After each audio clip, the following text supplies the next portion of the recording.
추억으로만 남았어. 별거 아닌 지난 일이 될 거야. 괜찮아.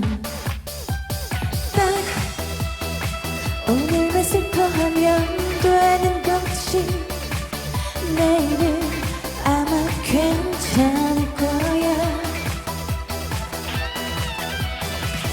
너 없이는 아무것도 못하는데 이 힘든 이별 나 혼자 해야 해. 이렇게 사랑해서 떠난다는 말, 그 말에 나는 웃어줘야 하니.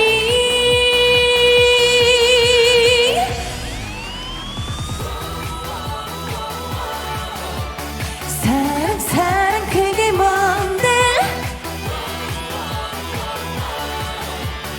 왜 눈물이 나는 건데?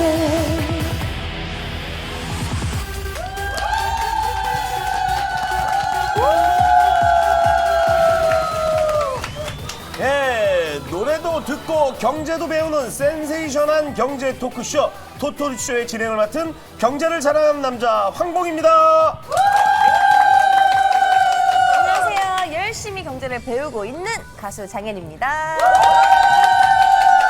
네, 안녕하세요. 오늘 두 번째로 인사드립니다. 박철순 매니저입니다. 반갑습니다. 아니 매니저님, 네. 저번 주보다 어떠세요? 좀 아까 좀 적응했다고 생각했는데 네. 시작하니까 또 지난주하고 비슷한 느낌입니다. 네.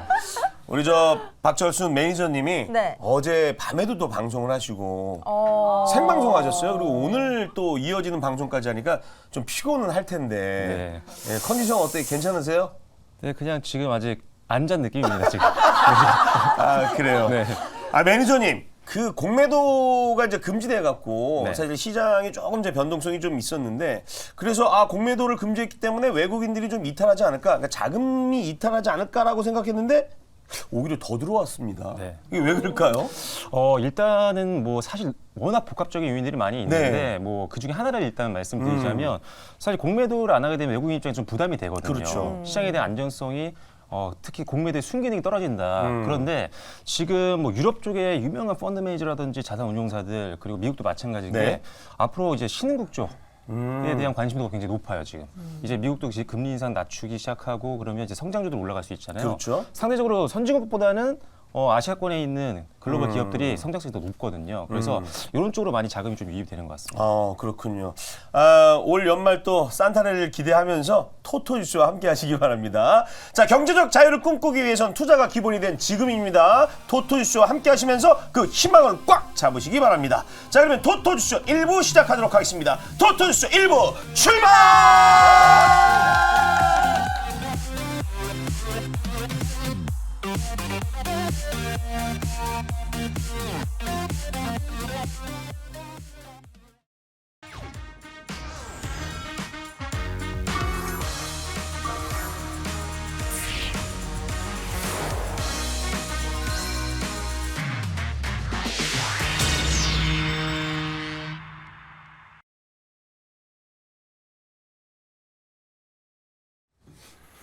네, 여러분 안녕하십니까. 이슈 나비 효과 시작해 보도록 하겠습니다. 자, 오늘 이슈 나비 효과는 제가 준비한 자료, 일단은 어떤 이유로서 준비했는지 먼저 말씀을 좀 드려보도록 하겠습니다. 우리가 내년 이 경제, 우리 시장에 대한 기대감이 상당히 큽니다. 지금 어떤 자산을 미리 사놓으면 우리는 내년에 그래도 빛을 바라볼 수 있을까? 그래서 제가 오늘 준비한 자료, 지금 주제 한번 공개해 보도록 하겠습니다.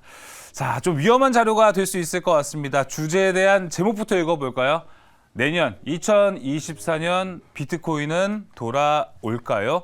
자, 최근에 비트코인의 움직임이 심상치가 않습니다. 최근의 흐름 한번 살펴보도록 하겠습니다. 비트코인이 올해 1월 1일 가격은요, 16,740달러, 한화로 따지면 2,175만 원이었습니다.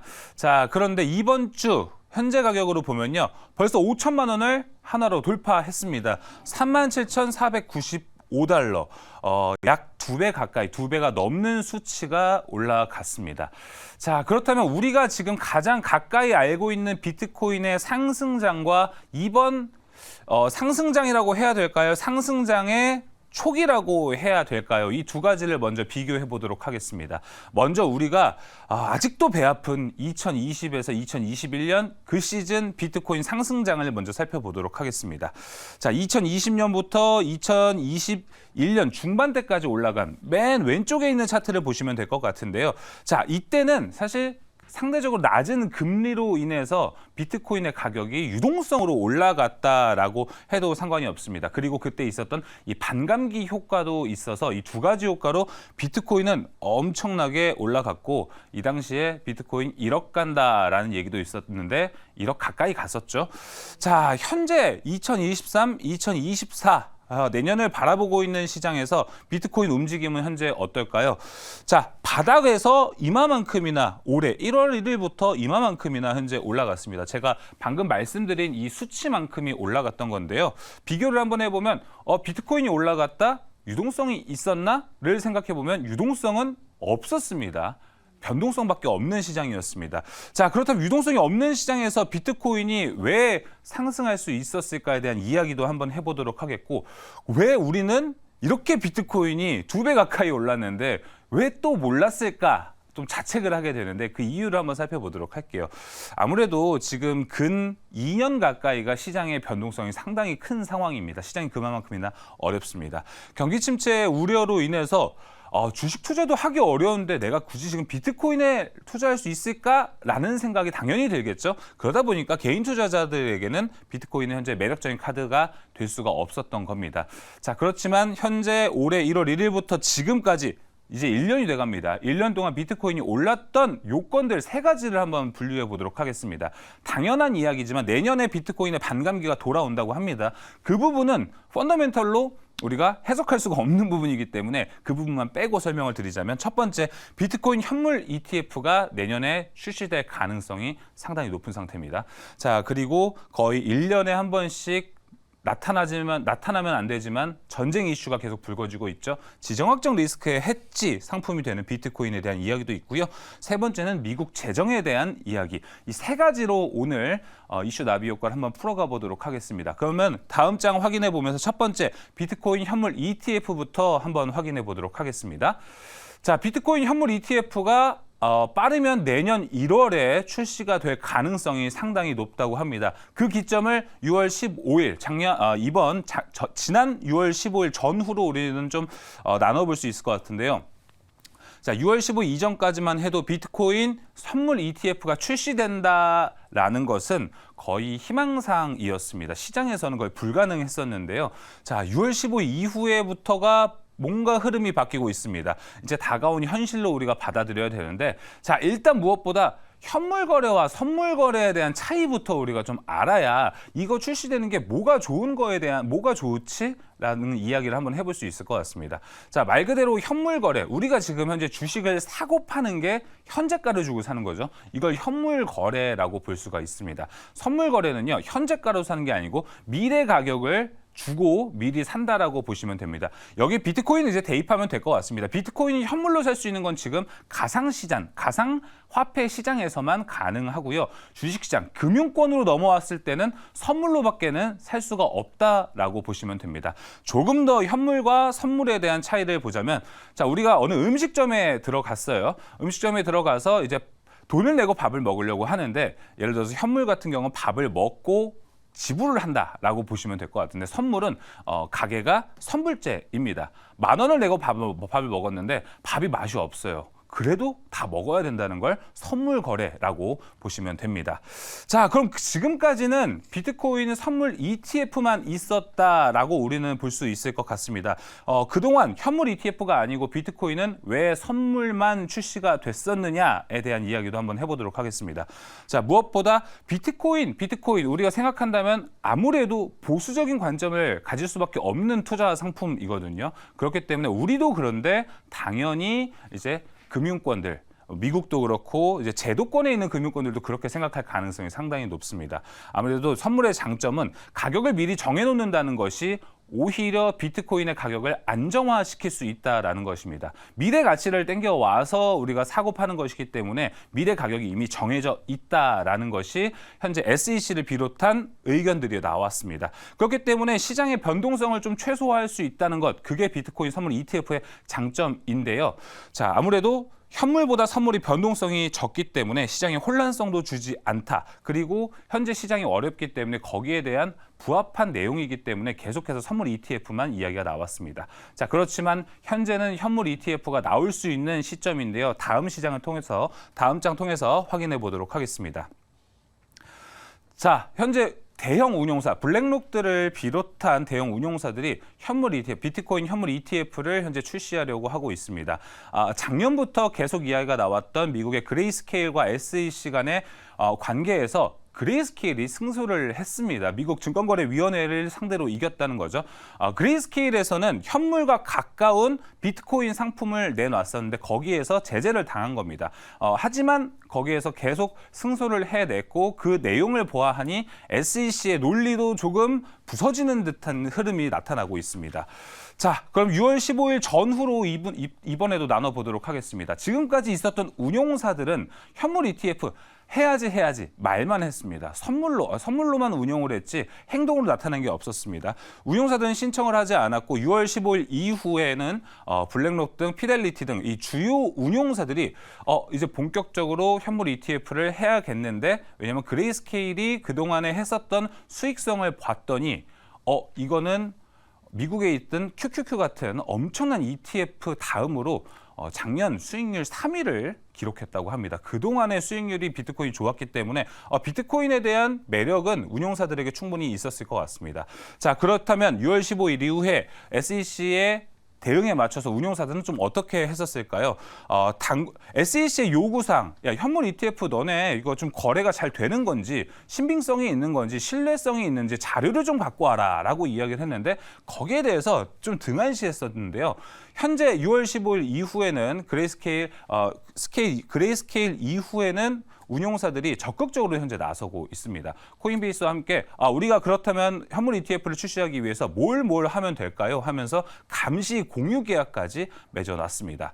자, 그렇다면 계속 거부만 했었던 SEC의 논리는 어떻게 바뀌었을지도 함께 보도록 하겠습니다. 선물 시장과 현물 시장은 다르다. 특히 비트코인에 한정지어서 이야기를 했습니다. 하지만 그 논리가 이제 하나하나씩 깨지고 있습니다. 비트코인은 현재 가상화폐 시장에서도 거래가 되고 있는데 거기에서도 이미 현물로 거래가 되고 있다. 그리고 조금 더 우리가 믿을 만한 장치를 만든다면 충분히 현물 ETF로도 가능성이 있다라고 이야기했기 때문에 SEC의 논리는 점점 깨져가고 있습니다. 그러다 보니까 현재 근본적인 비트코인 현물 ETF 출시 가능성이 상당히 높아졌습니다. 자, 그렇다면 비트코인 현물 ETF가 출시되면 우리 시장엔 뭐가 달라질지에 대한 의구심도 들 것 같은데요. 일단 비트코인에 대한 진입 장벽이 상당히 낮아집니다. 지금 비트코인을 내가 거래하고 싶다라고 한다면 대부분의 많은 분들은 아마 이제 업비트라든지 가상화폐 계좌를 만드셔야 될 것 같은데 현물 ETF가 되는 순간 우리가 주식만큼이나 가까이서 거래할 수가 있다는 게 현물 ETF의 가장 큰 장점이 될 것 같습니다. 자, 그리고 지금 블랙록, 피델리티 엄청나게 큰 운용사들이 진행을 하고 있습니다. 그렇다면 검증된 자산이라는 것도 이제 어느 정도 신빙성이 있겠죠. 그렇기 때문에 예전에 우리가 솔라나 같은 사태를 좀 없앨 수 있다. 사기 가능성도 많이 줄어들 수 있구나. 믿을 만한 비트코인 시장이 될 수 있지 않을까라는 이야기도 함께 나오고 있습니다. 자, 이렇게 적극적으로 대형 운용사들이 비트코인의 현물 ETF 출시를 하는 것은 제가 아까 말씀드렸던 대로 그레이스케일의 GBTC 현물 ETF 수요가 수익성이 상당히 좋기 때문이라는 것도 함께 좀 말씀을 드려보도록 하겠습니다. 자, 다음 장 확인해 보도록 하겠습니다. 자, 이번에는 지정학적 리스크에 대한 이야기를 한번 해보도록 하겠습니다. 지정학적 리스크와 비트코인은 과연 무슨 상관관계가 있을까? 자, 블랙록 CEO가 언급한 이 비트코인의 순기능 3가지에 대해서 이야기를 해봤습니다. 비트코인은 인플레이션 해지 기능이 될 수 있고 개별 국가 이슈도 해지가 될 수가 있습니다. 그리고 통화 가치 하락 방어, 이 3가지를 좀 해봤는데요. 맨 왼쪽에 있는 이 3가지를 먼저 살펴보도록 하겠습니다. 자, 인플레이션의 해지 상품이 될 수 있다. 비트코인의 가장 큰 통화량과의 가장 큰 차이점은요. 발행량이 정해져 있다는 것입니다. 그렇기 때문에 막 찍어내는 우리 화폐처럼 인플레이션에 대한 우려는 줄어들 수가 있다는 것. 그렇기 때문에 인플레이션 해지 상품으론 비트코인이 좋은 장점이 있다. 자, 그다음 개별 국가 이슈 해지도 보도록 하겠습니다. 자, 지정학적 불안이 계속해서 살아나고 있습니다. 그렇다 보니까 우리는 안전자산 투자에 대한 관심이 상당히 높아지고 있는데요. 그러다 보니 달러, 금 쪽으로 우린 눈을 가고 있습니다. 그 달러와 금에 대한 차이는 이 표에서 잠시 후에 제가 말씀을 드리도록 하겠고요. 통화 가치 하락 방어도 가능합니다. 법정화폐가 소멸될수록 비트코인의 시장도 계속해서 올라갈 수 있다는 것. 이 3가지 이유로 함께 현재 지정학적 리스크 해지 기능이 있습니다. 자, 그러면 달러와 금, 비트코인 이 3가지 기능을 하나하나씩 비교해 보도록 하겠습니다. 자, 보안 안정성을 한번 살펴보도록 하겠습니다. 달러는 은행에 당연히 의존을 해야겠죠. 금은 어떻게 해야 될까요? 집에 바로 금고에 넣어놔야겠죠. 자, 그리고 비트코인 같은 경우는 자신의 컴퓨터 그리고 가상자산 지갑만 있다면 바로 가능합니다. 통제 가능성에 대해서도 비트코인은 이미 정부 통제가 불가능하다는 자산이기 때문에 통제 가능성도 상당히 자유롭고요. 이동 또한 오히려 좋지 않을까 이렇게 생각이 듭니다. 달러와 금은 만약에 전쟁이 일어났다라고 한다면 달러는 아마 가치가 떨어질 수도 있고 혹은 지금처럼 얼마 전처럼 확 올라갈 가능성도 있는 것 같은데 오히려 금 같은 경우에는 들고 다닐 가능성이 더 어려울 것 같습니다. 자, 필요 인프라도 더 간단한 것. 인터넷만 있으면 누구도 비트코인을 가지고 잃어버릴 위험도 없다라는 것이 이 지정학적 리스크 해지로 우리가 살펴보도록 하겠습니다. 자, 그 외에 지금 달러에 대해서 도전을 하는 국가들이 상당히 많습니다. 자, 얼마 전에는 기념비적인 사건이 하나 있었어요. 디지털 위안화로 국제 원유 거래가 결제가 됐습니다. 그랬던 것도 있고요. 최근에 브릭스 국가들은 달러를 좀 벗어나자 탈달러 논의를 상당히 적극적으로 하고 있다는 것도 달러가 현재 위태위태하다, 위험한 위치에 있다라고 우리는 확인해 볼 수 있을 것 같습니다. 자, 계속해서 다음 자료도 한번 살펴보도록 하겠습니다. 이 지정학적 리스크에 대해서 이야기를 한번 해봤는데요. 이번에는 미국 재정에 대한 3번째 이유를 한번 대보도록 하겠습니다. 우리가 미국을 다르게 얘기해서 천조국이라고 이야기를 합니다. 천조국이라고 이야기하는 것은 아무래도 미국은 국방비로만 1,000조를 쓰는 나라다 하기 때문에 우리가 천조국이라고 부르는데요.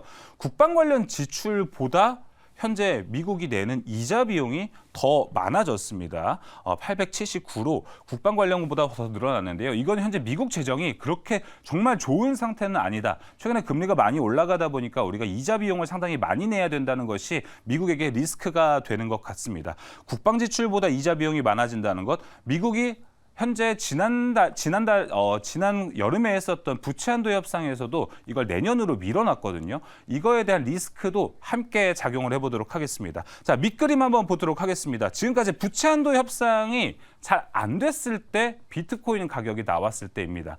때는 2011년인데요.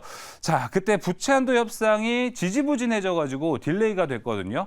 그때 바로 비트코인의 가격이 이만큼이나 올라갔습니다.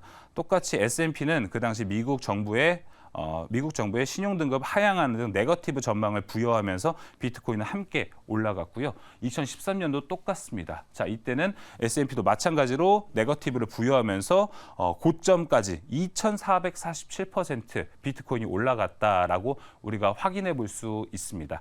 자, 이렇게 부채한도 협상이 진통이 발생했습니다. 지난 여름에도 그랬는데요. 현재 흐름도 동일하다고 우리가 볼 수 있을 것 같습니다. 지난 6월 부채한도 협상이 보류가 돼서 내년 2025년 1월 1일 재협상이 예정인데요. 이때와 맞물리게 국제신용평가사 S&P와 피치는 미국 정부 신용 등급을 하향했습니다. 이 그림을 본다면은 다시 한번 비슷한 흐름이 되는 것 아닐까라는 것도 함께 예측을 해볼 수 있을 것 같습니다. 다음 화면 한번 살펴보도록 하겠습니다. 자, 비트코인에 대한 이야기를 전반적으로 나눠봤는데요.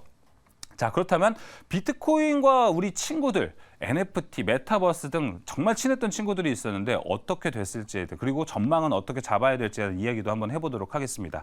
자, 맨 왼쪽에 있는 사진을 보면요. 눈에 현재 비트코인이 덮여 있습니다. 우리는 현재도 크립토 윈터라고 하는데요. 바로 가상화폐 시장에 겨울이 왔다는 것입니다. 이 겨울이 오면서 NFT와 메타버스도 같이 겨울이 왔습니다. 아무래도 NFT를 하기 위해서는 일단 결제 수단 자체가 코인으로 들어가기 때문에 코인 가격이 하락된다, NFT의 가치도 같이 하락이 됩니다. 자, 그렇기 때문에 NFT도 영향을 받아서 그 가치가 하락을 했고요. NFT가 처음 나왔을 때 붐이 됐던 이유는 바로 희소성이라는 것으로 시장에서 엄청난 붐을 일으켰는데요. 이게 워낙에 계속해서 많아지다 보니까 이 희소성 자체도 매력이 많이 없어졌습니다. 자, 그래서 NFT 시장은 다시 좀 해보자라는 이 움직임이 현재 나오고 있습니다. 아무래도 시장 재편이 좀 필요할 것 같은데요. 이어서 메타버스로 넘어가 보자면 메타버스도 이제 우리 가상화폐 시장, 가상 공간에 대한 이 가상이라는 교집합이 함께 있습니다. 그렇기 때문에 메타버스도 많은 기대를 하고 있는데 팬데믹 이후에 이제 다시 한번 팬데믹 이후 이제 엔데믹이 됐죠. 비대면을 할 이유가 많이 없어졌습니다. 그러다 보니까 메타버스도 현재 수요에 대한 이야기도 많이 나오고 있지는 않습니다. 하지만 그래도 기대를 걸어봐야 될 것은 현재 애플이 메타버스에 조금 진심이라는 것. 이 XR 기기가 내년에 한 번 더 나온다고 하고요. 메타에서도 또 낸다고 하는데요. 여기서 과연 메타버스가 다시 주가를 끌어올릴 수 있을지, 그리고 그때 비트코인 가격도 같이 오른다면 메타버스의 시장도 다시 돌아올 수 있을지, 이런 거에 대한 공부도 좀 필요할 것 같습니다. 자, 이렇게 비트코인의 친구들 NFT와 메타버스 모두 가상화폐와 커플링되는 현상이 상당히 많습니다. 아무래도 선제의 조건은 비트코인 가격의 상승이 먼저 일고, 그 다음에 금리가 어떻게 빠지느냐, 금리 동결이 얼마나 유지가 되느냐, 인하가 언제쯤 되느냐 하는 것도 비트코인 가격에 가장 큰 영향을 줄 것으로 보면서, 자, 오늘 이슈 나비 효과는 여기서 마무리 지어 보도록 하겠습니다. 네. 오늘은 또 어떤 리뷰가? 그러니까요. 비트코인 받는 거. 사실 좀 어려워요. 상당히 이쪽 어려운 것 투자하기가. 같습니다. 예. 네. 그래서 저는 이 비트코인 오늘 준비한 이유 중에 하나가 네. 사실 배 아파서입니다. 네. 작년에 비트코인이 엄청나게 빠졌을 때 제가 그냥 혼자 하는 생각이 있거든요. 이렇게 비트코인이 빠질 때 일주일에 5만 원씩 비트코인 담았으면 참 담자라고 제가 혼자 생각을 했었어요. 근데 2주밖에 안 했거든요.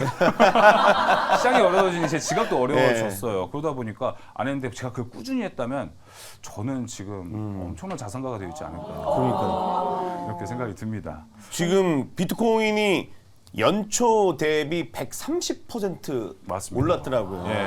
정말로. 예. 그래서 많은 분들이 그런 얘기도 하더라고요. 주식 시장도 좋았지만 이 비트코인에 더 투자를 했으면 지금보다 더 수익을 그렇죠. 많이 냈을 텐데라고 좀 아쉬워하는데, 그런데 또 시장에서 바라보는 건 계속해서 전망이 사실 좋긴 좋아요. 그죠? 맞아요. 예. 그렇습니다. 저는 혜리 씨한테 궁금한 건, 네. 혜리 씨는 비트코인 투자해봤나요? 아니요. 안 해봤어요. 저는 투자를 좀 무서워하는 사람이기 때문에. 네. 근데 워낙에 비트코인이 핫했잖아요. 주변에서 그렇죠. 많이 들었을 거 아니에요? 네, 너무요. 그래가지고 이번 주에 뭐 나비효과도 비트코인 해주세요를 제가 했던 게 저도 너무 궁금했거든요. 그러면 난 이번에는 나도 사도 되나? 나도 해도 되나? 이런 데 생각이 드니까. 맞아요. 근데 저도 모르기 때문에 오늘 열심히 공부를 해봐야겠다는 생각을 했는데 이렇게 전문가님들도 어려워하시니 그렇죠. 어떻게 해야 최수민 됩니까? 좀 어려워하시나요? 네. 어떻게 해야 돼요? 비트코인 보면 좀 아프죠. 마음이. 손실을 봤다는 건 아니고요. 예. 하지는 않는데 이게 막 로또 되고 싶은 생각 많이 하잖아요, 사람들이. 그렇죠. 근데 저는 2015년도로 가고 싶습니다. 2015년도에 2015년도에 1,000만 원만 넣었으면 그걸 안 받으면 2021년도에 40억이에요. 엄청납니다. 그 중간에 한번 한 2천만 원대에서 팔고 400만 원을 다시 담았으면 맞아요. 400억입니다. 어마어마하죠. 알겠습니다. 그래서- 타임머신만 있으면. 마음이 아픕니다. 그래서 제가 오늘 지금 대학파서 하면 준비해온 거니까요. 네, 그래서 좀 여기 비트코인에 대한 이야기를 같이 좀 해보면 좋을 것 같은데. 네. 자, 일단 비트코인 제가 앞서 얘기했던 현물 ETF 출시에 대한 가능성이 상당히 높아졌습니다. 박철순 매니저님 보셨을 때는 네. 이 ETF가 출시가 된다면 비트코인의 상승장을 이끌 거라고 현재 보시나요? 저는 뭐 어떤 종목이든 아니면 이게 네. 코인이든 100% 예측은 불가능하잖아요. 그쵸. 근데 그쵸. 분명히 순기능이 있을 것 같아요. 왜냐하면은 아주 상식적으로 보면 지금 자산운용사들이 이제 ETF를 만들잖아요. 그렇게 되면은 실제 거대한 자금을 운영하고 있는 기관들이 실제 현물을 사기 시작하는 겁니다. 그러면은 당연히 기초자산 가격이 높게 올라갈 수 있는 거거든요. 그래서 일단은 가격 상승은 당연히 좋을 거라고 생각하고 시장에서 일반 개인 투자자 입장에서 마찬가지일 것 같아요. 기관들이 참여하는 진짜 투자처구나라는 신뢰감이 한 번 더 올라갈 수가 있는 상태이기 때문에 제가 봤을 때는 굉장한 순기능이 있을 것 같다라고 보고 있고요. 최근에 이제 NH증권에서 나왔던 리포트를 보면 보수적으로 봐도 ETF가 만약에 현물 ETF가 상장되면은 100억 달러 들어온다. 긍정적으로 보면 900억 달러, 즉 뭐 금 ETF랑 거의 비슷한 수준이라는 거죠. 그래서 일단은 굉장히 좋은 기능으로 영향을 줄 것 같습니다. 네. 일단 뭐 비트코인으로는 현물 ETF가 된다면 확실히 제도권으로 올라온 자산이 되기 때문에 거기에 대한 순기능이 있을 것이고 비트코인의 상승을 한번 더 공부를 해보고 오늘 제가 준비한 자료 외에도 비트코인 공부할 자료 상당히 많더라고요. 그 부분도 같이 체크해 보시고 꼭 이번에는 우리 모두 배 아프지 않았으면 좋겠다라는 생각을 해보면서 이슈 나비효과 여기서 이제 마무리 해보도록 하겠습니다. 아예 수고해 주셨습니다. 자, 우리 강성호 아나운서는 2부에서 또 우문현답에서 다시 함께 하도록 하겠습니다. 수고해 주신 우리 강성호 아나운서 박수로 보내드리겠습니다. 고맙습니다.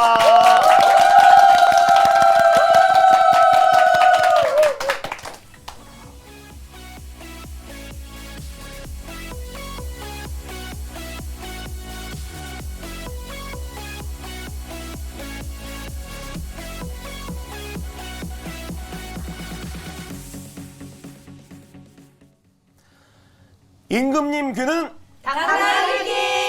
네, 투자 대나무 숲 시간이 돌아왔습니다.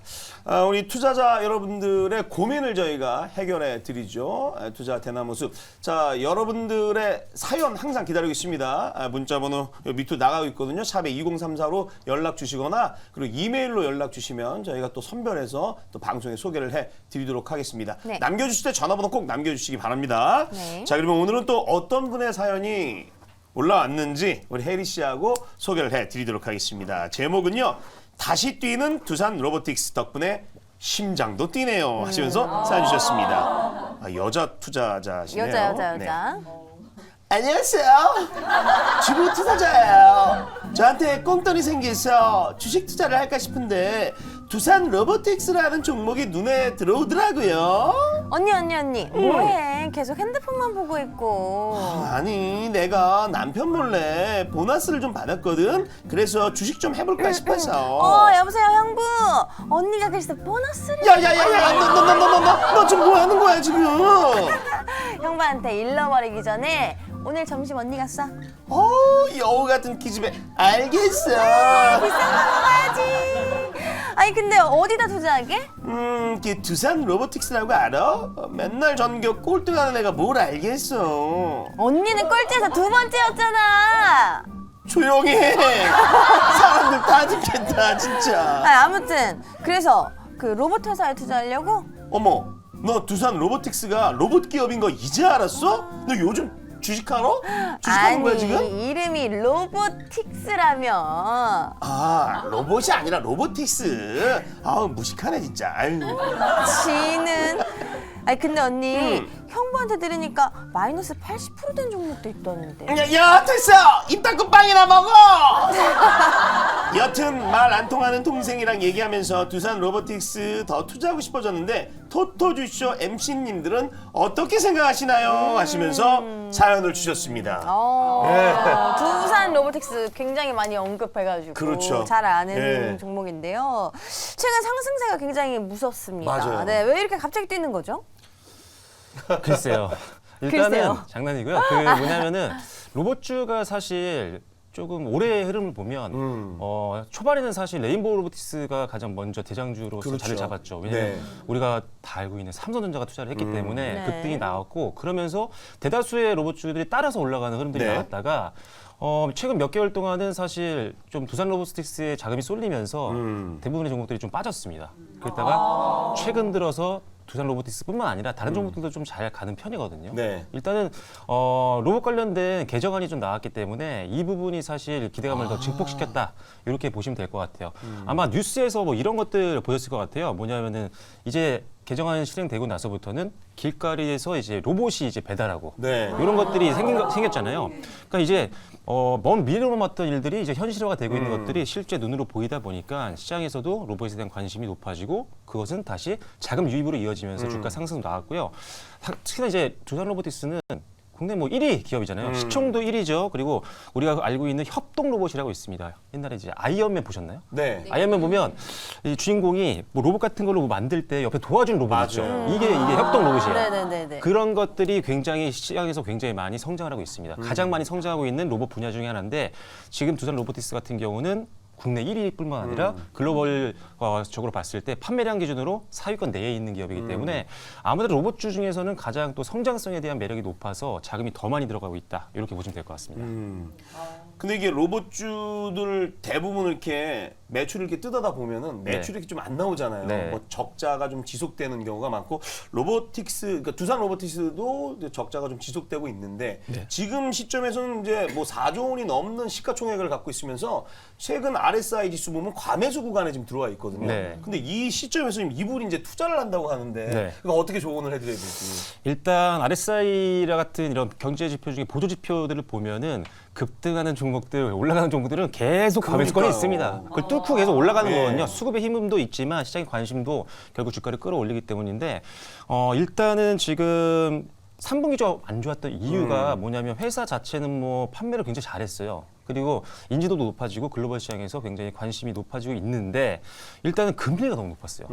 이자 비용이 발생을 좀 했었고 그 다음에 이제 투자를 많이 했단 말이에요. 왜냐면 로봇주 같은 경우는 아무래도 지금 완숙기 들어간 산업이 아니잖아요. 그렇죠. 이제 뭐 시작하는 단계에 있는 데기 때문에 지금 투자를 소홀히 하면 결국은 뒤처질 수밖에 없는 분야입니다. 그래서 대다수의 로봇 기업들이 기업의 기술 개발, 그 투자, 우리가 흔히 말하는 R&D 쪽에 엄청난 돈을 쏟아붓고 있기 때문에 실제로 실적이 안 나오는 기업들이 많을 수밖에 없습니다. 근데 이제 조금 더 길게 보셔야죠. 실제로 매출이 나오고 있는 기업들이 이제 생기고 있고 실제로 흑자 전환, 뭐 영업이익 같은 경우도 영업 손실에서 영업이익 흑자로 전환하는 기업들도 많이 생기고 있기 때문에 일단은 뭐 앞으로 저는 중장기로는 로봇 가장 좋게 보는 섹터 중 하나입니다. 지금 뭐 시장에서도 이제 로봇만 딱 놓고 보는 게 아니잖아요. 네. 애들 또 생각하는 게 이제 로봇하고 AI의 또 결합이잖아요. 네. 그러면서 이제 스마트 팩토리까지 이제 이어지는데 그러면 이제 시장에 이제 참여하시는 이제 개인 투자자들 입장에서 아까 이제 중장기적으로 봐야 된다고 하셨으니까 네. 접근할 때 지금보다 이제 좀 조정을 받을 때 조금씩 사 모으는 전략으로 가는 게 좋을까요? 일단은 네. 저는 눌림에서는 담아가는 전략으로 해서 적금 대신에 넣는 것도 좋다고 생각하는데 당연히 그 경쟁력 부분은 봐야 될 것 같아요. 두산 로보틱스를 오늘 많이 말씀을 드렸는데 조금 더 하나의 추가적인 말씀 드리자면 네네. 사실 로봇 회사들이 너무 많습니다. 맞아요. 그런데 대부분 실적 안 나오죠. 근데 앞서 그 이유는 말씀드렸어요. 성장을 위한 투자를 많이 하고 있기 때문이고 결국 나중에 회수를 할 겁니다. 근데 회수를 하려면 그 회사가 경쟁력이 있어야 될 거 아니에요. 로봇을 만들면 뭐합니까? 이게 팔려야지 이제 돈을 벌고 그래서 안정적인 회사가 되는 건데 두산 로보틱스 같은 경우는 하드웨어에만 집중하고 있지는 않아요. 대다수의 기업들이 겉모습, 이 뼈대만 신경을 많이 쓰고 있는데 지금 소프트웨어 쪽도 자체 개발해서 하고 있습니다. 그래서 경쟁력이 상당히 높은 기업이고 그리고 로봇주들 중에 이미 실적이 나오는 기업들, 뭐 감속기 기업들 중에도 지금 있고요. 핵심 부품을 만들고 있는 회사 같은 경우는 일단은 실적이 좀 나오기 시작을 했습니다. 네. 그래서 누구나 진입할 수 있는 범용 제품보다는 그 회사만 만들 수 있는 기술일, 특히나 뭐 그게 하드웨어적인 부분이건 부품이건 아니면 소프트웨어건 핵심적인 기술력을 갖고 있고 한동안은 이제 후발주자들이 따라올 수 없는 기술력을 갖고 있는 기업들로 집중하시는 게 좋습니다. 그래서 앞서도 두산 로보틱스가 그런 면에서 중장기 장점을 갖고 있다. 이렇게 볼 수 있겠습니다. 지금 두산 로보틱스가 8일 연속 지금 네. 올라갔거든요.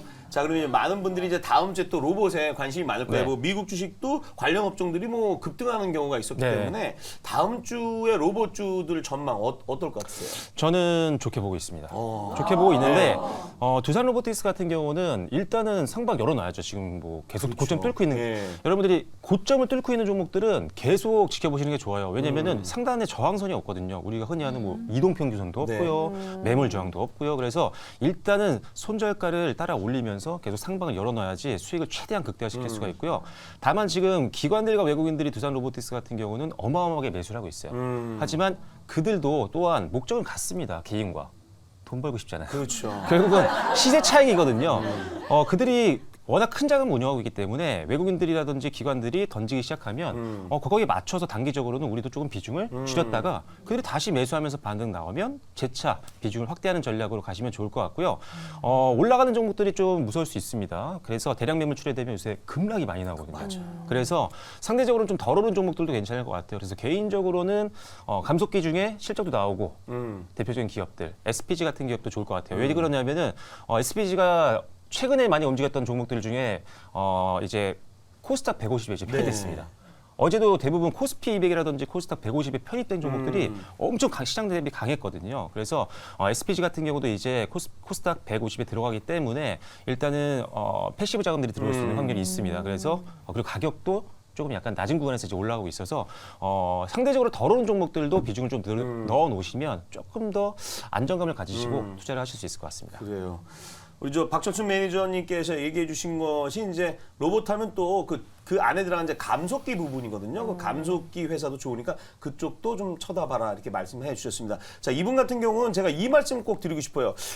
제가 얘기한 게 아니라 유명한 투자자들이 한 얘기가 아무리 좋은 기업도 비싸면 약간 멀리하라고 그랬거든요. 그렇기 때문에 박철순 매니저님이 얘기했듯이 좀 조정, 눌림목이 있을 때 그때 중장기적인 입장으로 접근하는 게 어떨까 이렇게 좀 팁을 드리도록 하겠습니다. 자, 여러분들 사연 늘 기다리고 있습니다. 샵에 잠깐만, 샵에 2034. 아, 야, 갑자기 까먹었네. 샵에 2034로 연락 주시거나 밑에 이메일 주소로 여러분들의 사연과 함께 연락처 꼭 남겨주시면 되겠습니다. 자, 저희는 다음 코너에서 기다리겠습니다. 잠시만요.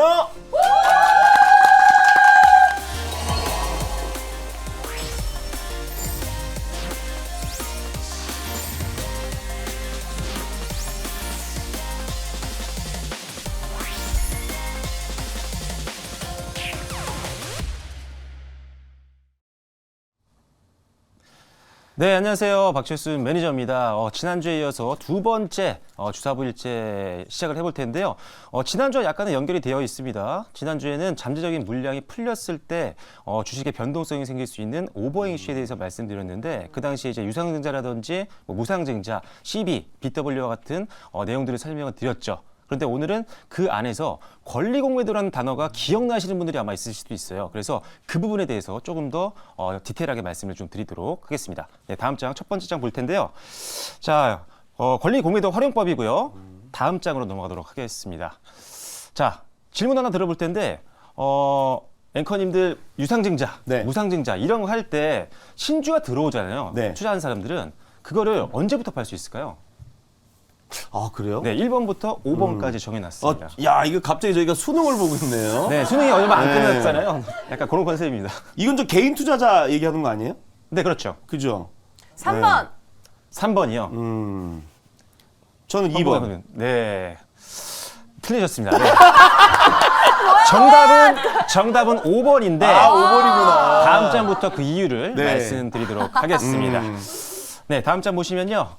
일단은 우리가 공매도는 우리가 주식이나 채권을 안 가지고 있는 상태에서 행사하는 매도 주문인데 권리 공매도라고도 하고 권리 매도라고 하는 거는 공매도랑 전혀 다릅니다. 법으로적으로 다른 거예요. 그래서 헷갈리시면 안 됩니다. 권리 공매도는 앞서 말씀드린 것처럼 유상증자, 무상증자, 그 다음에 전환사채라든지 BW 이런 것들을 투자한 사람들이 나중에 일정 시점이 되면 주식을 팔 수 있는 기간이 오거든요. 그게 이제 신주가 입고된 날입니다. 신주가 들어오면 그때부터 팔 수 있잖아요. 왜? 내 계좌에 없는 거를 팔 수가 없었으니까요. 하지만 실제로는 다릅니다. 실제로는 이 거래일 전부터 매도가 가능해요. 만약에 금요일 날 날짜가 10일이었어요. 그러면 8일부터 팔 수 있습니다. 그래서 변동성은 8일부터 생길 수 있다는 점을 반드시 기억을 하셔야 돼요. 자, 신주가 상장되게 되면 신주 비중만큼 주식 수가 늘어나게 되죠. 그러면 주가가 희석이 되기 때문에 주가 하락 가능성이 좀 있습니다. 그렇기 때문에 우리가 신주가 입고되기 전부터 우리는 긴장을 해야 되는 거죠. 특히나 보유하고 있는 분들은 주가가 빠지게 될 수도 있기 때문에 미리 회피할 수도 있는 거예요. 그래서 신주가 입고되기 전 이틀 전부터 권리 매도를 하면서 리스크를 회피할 수가 있기 때문에 반드시 이 일정들을 여러분들이 기억을 하셔야 됩니다. 자, 그래서 신주를 배정을 받기 위해서 투자한 사람들은 하락이 예상이 된다. 내가 갖고 있는데 신주가 들어오기 전에 계속 지금 빠지고 있어요. 그럼 불안하잖아요. 그러면 신주가 실제 들어오기 이틀 전에 미리 팔아버리는 겁니다. 권리 매도를 통해서. 그러면 이틀 동안 추가 하락하는 것을 방어를 할 수가 있고 손익을 미리 확정 지을 수 있기 때문에 심리적으로 굉장히 안정감을 찾을 수가 있는 거고요. 보유하지 않은 사람들, 나 이 종목 굉장히 좋은데 나 신규 매수해야겠다라고 기회를 보고 있었던 분들 같은 경우도 이런 일정들을 꼭 체크하셔야 됩니다. 왜 만약에 오늘 들어갔는데 내일이 신주 입고 날이라서 주가가 빠지는 거예요. 그럼 너무 안타깝잖아요. 내일 사면 더 싸게 살 수 있는데. 그래서 이런 권리 공매도 그리고 신주가 입고되는 날짜는 주식 투자하는 사람들, 보유자건 신규 매수를 준비하고 있는 사람이건 둘 다에게 중요한 상황이다라는 점 기억하시면 되겠습니다. 네, 다음 장 보시면요. 자, 예를 들어서 HLB 테라포틱스의 과거 무상증자 예시를 드렸습니다. 지금 2023년도 4월 11일 날 신주가 상장되는 날이었어요. 계좌에 들어오는 날이었는데 실제로 계좌가 들어오는 날을 D라고 적어놨습니다. 그날 한 3.79% 빠졌고요. 그 전날에 하한가 맞았습니다. 그리고 그 전전날 이틀 전 마이너스 3.12%. 근데 D-2일, 즉 신주가 들어오기 이틀 전부터 가지고 있던 분들은 매도를 할 수가 있는 상태였어요. 그래서 만약에 최소한 D-2 때 매도하신 분들은 수익을 이미 확정 짓고 다음날 마이너스 30%를 회피할 수가 있었습니다. 엄청난 차이인 거죠. 수익률이 마이너스 30%가 차이가 나는 거니까요. 그래서 이런 일정들을 반드시 체크해야 됩니다. 이때는 무상증자였기 때문에 주식수 한 주당 한 주가 더 배정되는 무상증자였습니다. 그래서 주식수가 2배로 늘어나기 때문에 주가 이석에 대한 우려감이 좀 있었던 그런 상황이었고요. 다음 장 보시면요. 그 정리를 좀 해드렸어요. 표를 만들어 봤는데 신주가 들어오면 권리 매도는 이틀 전부터 가능하다 이렇게 보시면 됩니다. 네. 주말에 껴있으면 그건 빼셔야 돼요. 만약에 월요일 날 만약에 신주가 입고가 된다 그럼 목요일부터 팔 수 있는 겁니다. 토요일 일요일 빼고 이 거래일 전이니까요. 그래서 요 내용들 기억하시면 되겠고요. 다음 장 보시면요.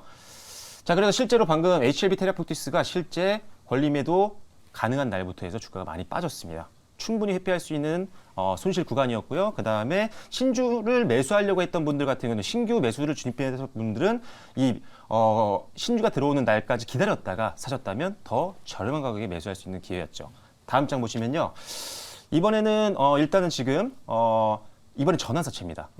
전환사채는 원래 이 주식과 채권의 성격을 같이 갖고 있는 거거든요. 그래서 처음에는 고정 이자를 받기로 약속을 합니다.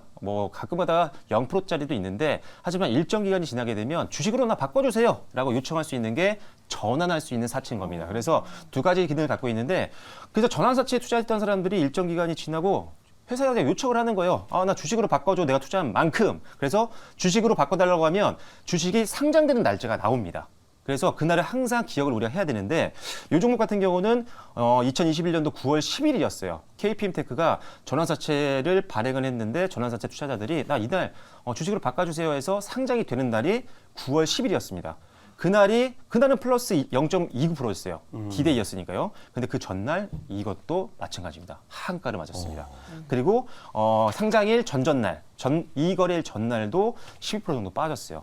그런데 만약에 이 권리 매도에 대한 개념을 알고 있었던 분들이라면 일단은 상장일 전날 있었던 하한가를 충분히 누구나 아무나 다 피할 수 있는 거였습니다. 그래서 이게 그만큼 중요하다는 점 참고하시면 되겠고요. 다음 장 보시면 실제 차트인데 굉장히 많이 빠졌습니다.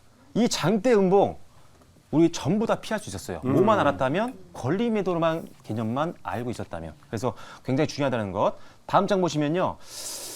이번에 유상증자입니다. 또 이게 지금 아마 기억하시는 분들이 있을 거예요. 이게 2023년도 9월 27일 날 CGV가 어마어마한 물량의 신주가 상장이 됐습니다. 기존 주식수의 1.4배가 넘는 물량이었는데 이게 한 번에 상장이 되면 주가가 엄청 많이 희석이 되겠죠. 그래서 D-Day가 있었는데 D-Day 이틀 전에 마이너스 25% 빠졌고요. 그 다음에 상장일 전날 전거래일 같은 경우는 마이너스 5%.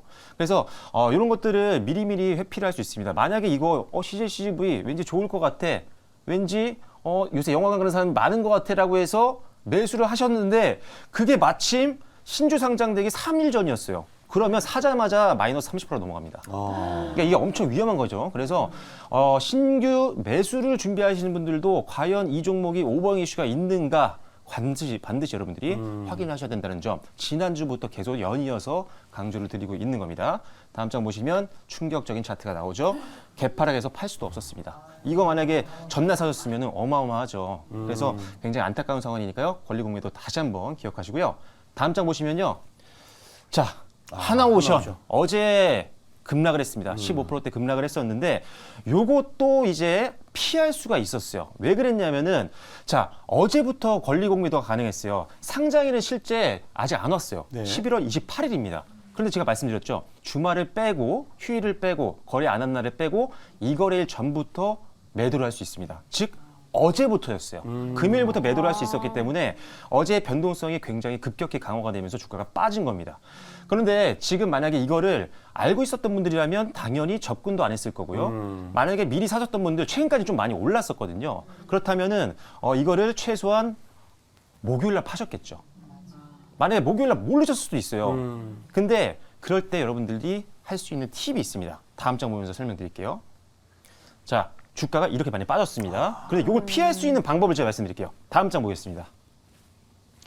자, 이게 뭐냐면은 권리 공매도를 일단은 아시는 분들은 이렇게 HTS나라든지 MTS 들어가셔서 하시면 됩니다. 미리 이 거래일 전부터 신주가 들어오기 이 거래일 전부터 팔 수 있다는 점. 이건 키움증권으로 예시를 드려놨으니까요. 한번 이거는 화면만 참고하시면 됩니다.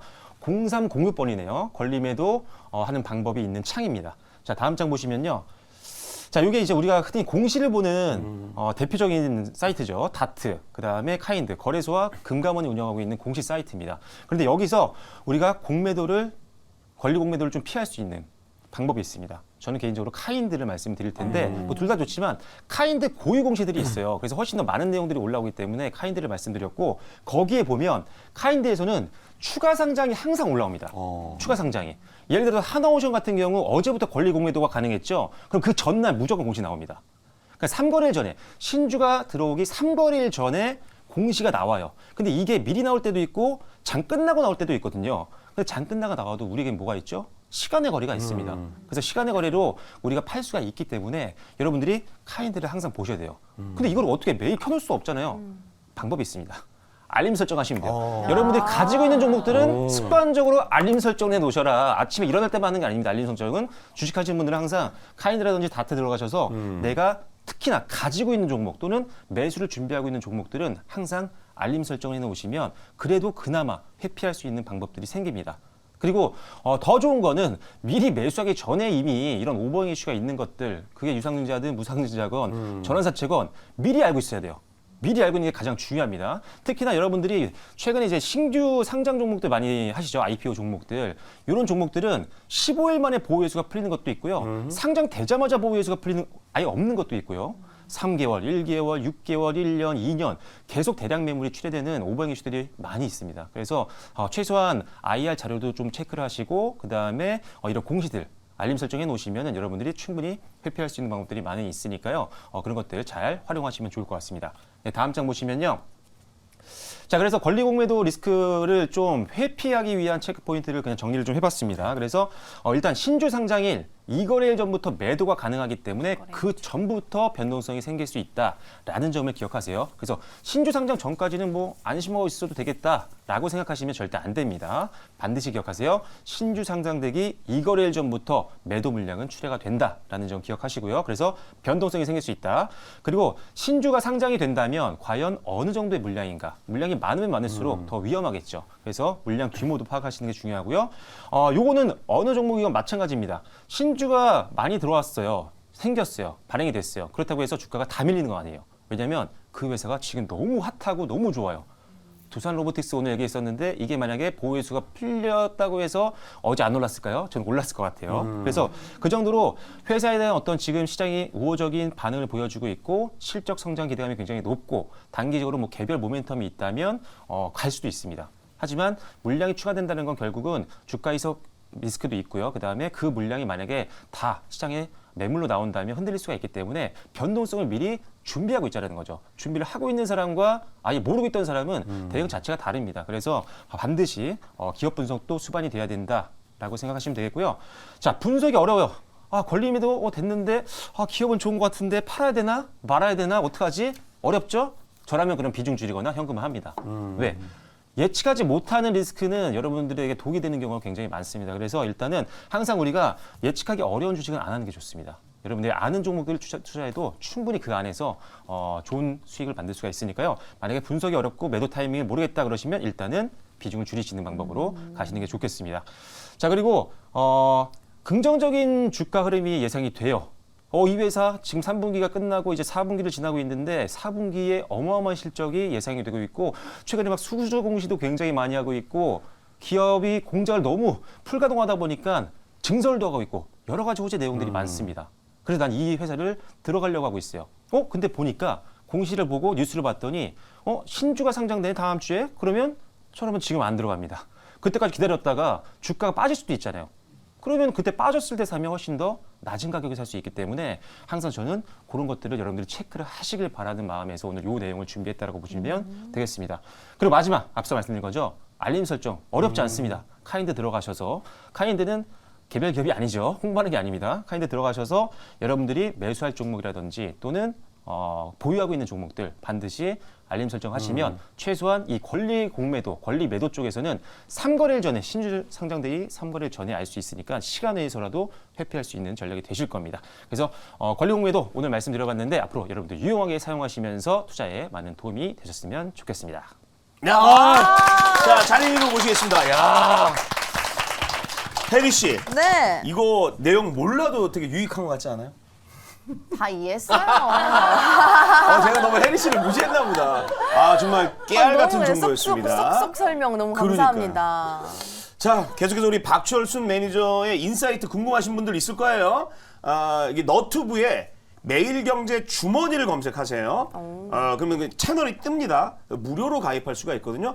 무료로 가입해서 박철순 매니저 검색하면 나올 수가 있습니다. 오늘 10시 20분에 또 방송이 있다면서요. 어떤 방송 준비하셨나요? 근데 사실 이게 방송 시간이 굉장히 짧습니다. 저에게는 오늘 준비한 거에 뭐 10분의 1도 못했다라고 말씀드릴 수가 있는데 오늘 못다한 이야기를 매주 이제 방송 끝나고 무방으로 풀어드리려고 합니다. 잠시 후 이제 10시 20분에 매일경제 주머니 유튜브에서 실시간으로 방송 진행할 예정이니까요. 많은 참여 부탁드리겠습니다. 그래요. 자, 1부 어떻게 재밌게 보셨나요? 네. 예, 잠시 후 저희 또 2부에서 찾아뵙겠습니다. 그러면 어떻게 하라고요?